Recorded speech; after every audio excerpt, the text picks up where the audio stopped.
მახსოვს მე ძალიან ცუდად გავხდი.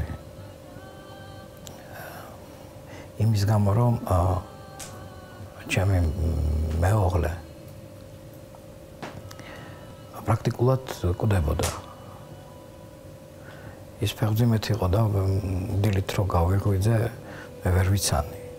იმდენად გასიებული იყო, საერთოდ ამ თემაზე ცოტა ისე არ საუბრობ ნორმალურად კარგად, მაგრამ ხო და როცა ვერ გავუგეს ექიმებმა ვერაფრით, არანაირი ანალიზი არ იყო დამაკმაყოფილი. 42 ჰქონდა ჰემოგლობინი უკვე მერვე თვეზე, როცა ფეხმძიმეა და ამ დროს ექიმი რომ იხსნიდა, უნდა გაყო, აი 20 მაგისია, 20 ჩათვალე შვილის არის და უნდა დაამეწყო აი ეს პანიკური ისტერიკები, რომ შეიძლება ის დავკარგო. და მე ის სიგი შემდეგ მიყვარდა და დღესაც მიყვარს დიდ პატივს წემ. მან ვითხრა ესეთი რამე, რომ მე იმის კი არ მეშინია და იმაზე კი არ განვიცდი, რომ მე მოვკვდები და რაღაცა. მე იმას განვიცდი, რომ ჩემ შემდეგ შენ კიდე ვიღაცა ქალი გეყოლება.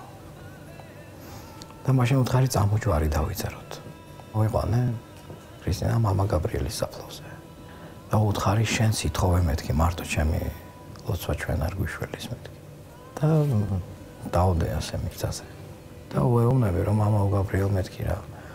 თუ შენ ნამდვილად სათნო ხარ ღვთის თვალში და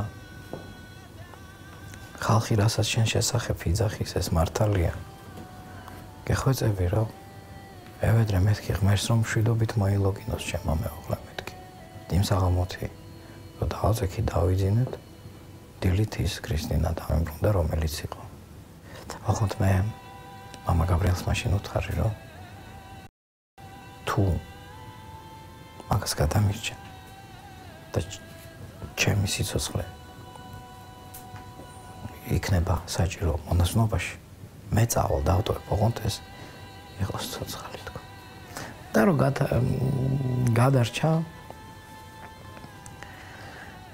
რა თქმა უნდა მოვიტყვი.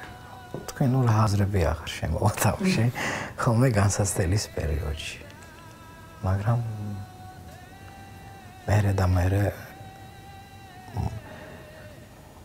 უფრო ისე წავიდა ჩემი საქმე რომ მუშაობდი სამუშაო დავკარგე ვერაფერს ვერ ვაკეთებდი.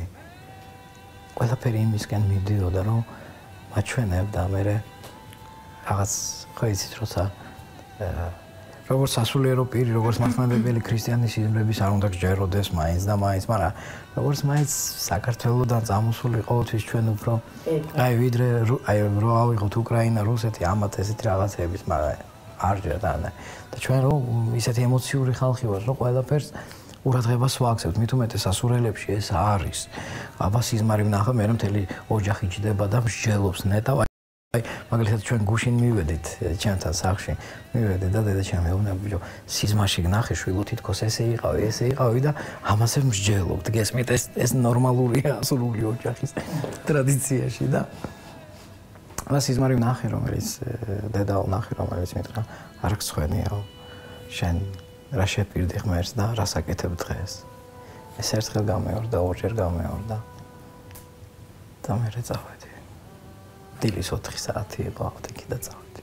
როგორ აუხსენეთ ცალს, რომელიც გადაარჩენეთ საქმე? ცალს აუხსენი მე ახლა ღმერთს რო შევპირდი მეთქი მე საერთოდ ფიქრობ რომ ამდენი ხანია რომ ჩვენ აი ესე გავასწინეთ ეს ყველაფერი.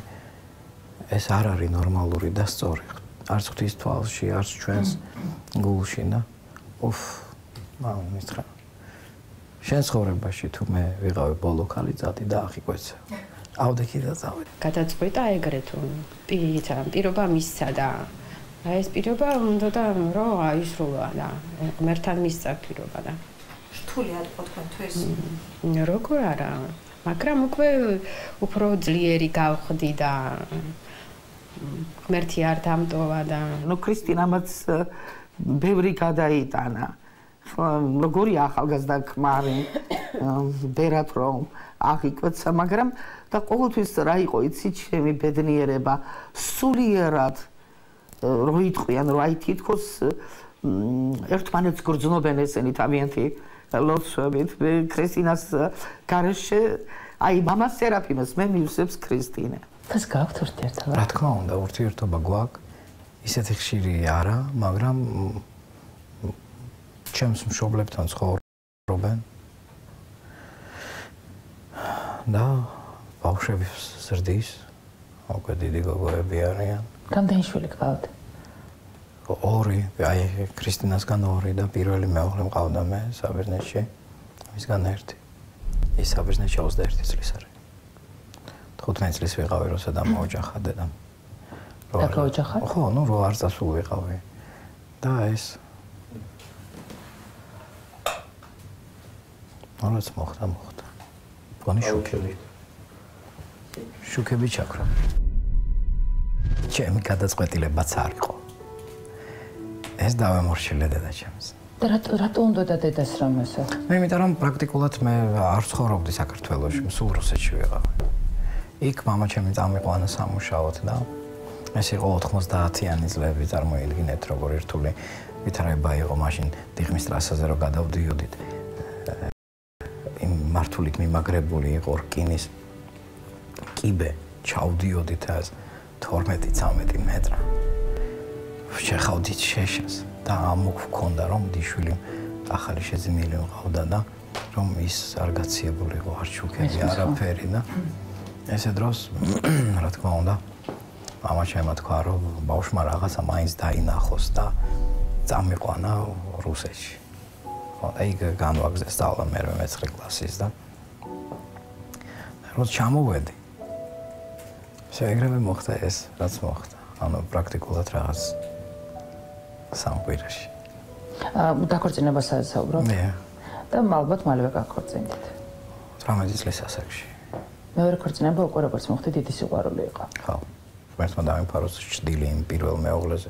ის მეუღლე იყო უბრალოდ ნუ არც ხელი მქონდა მოწერილი და არც ჯვარი დაწერილი. ამასთან ჯვარი მაქვს დაწერილი. ხელი არ მქონდა მოწერილი. ჩვენთან არ არის ეს ტრადიციები ხელის მოწერა, მაგრამ ისიც რა თქმა უნდა იყო. თვის წერა ეს ნიშნავს რომ ეს უკვე ბოლომდე. იცით რა მაინტერესებს ამის შემდეგ ამ ხელა სიყვარულის შემდეგ შეხვედით ეკლესიაში პირველად რაღაცა მაინც არ შეგეშინდათ? არა. როცა ცოცხალი ხარ გარდაცვალების შესახებ გადაწყვეტილება რთულია. ხო, ესე თქვა მეუღლემ რომ ცოცხალი ქმარი მყევხარო და მე ქვრივად დამტოვე. და მე მაშინ უთხარი რომ ეს შენი მე შენთან ერთად გადავწყვიტე ეს ნაბიჯი რატომ მეუბნები ამას დღეს როცა უკვე მონაზონი ვარ. მაშინ როდესაც ამ პირობას დებდით, მას შეუთანხმეთ? იქნებ არ უღირდა ამის ფასად გადარჩენა? არა, არ შევა, მაგრამ მის წინ შეუთანხმდი. და თუ ამას არ სურდა ეს, მეტყოდა რაებს პირდები ღმერთს დავიდა. მაგრამ მის წინ შეუთანხმდი. ჩვენ მივდივართ ეკლესიაში წირვაზე, ლოცვაზე, ახლა ვცდილობ რომ ბავშვებით მორწმუნეები იყვნენ, აღსარებას აბარებენ და რა ვიცი, მეც ვცდილობ რომ აი ღმერთთან ახლოს იყვნენ ბავშვებიც და არასოდეს არ უსაყვათურია ამ გადაწყვეტილების გამო? არა, არასდროს პირიქით. ახსოვს დიაკონიც კი არ ვიყავი, რომ ჩამოვედი მონასტრიდან. რამოდენიმე დღე სახლში ვიყავი. დღე არა შეიძლება 2 კვირაც. და დილის 6 საათზე გაკუნია ჩემს ოთახში, იმიტომ რომ ცალკე ვიყავით და გაკუნია ჩემს ოთახში და მეთქი რა ხდება? ხო და 6 საკლია 10 წუთი ლოცვაზე არ დგები მეუბნება. და მაშინ მივხვდი რომ ის ახვეცილი არ არის, თორე ჩემზე დიდი მონაზონია.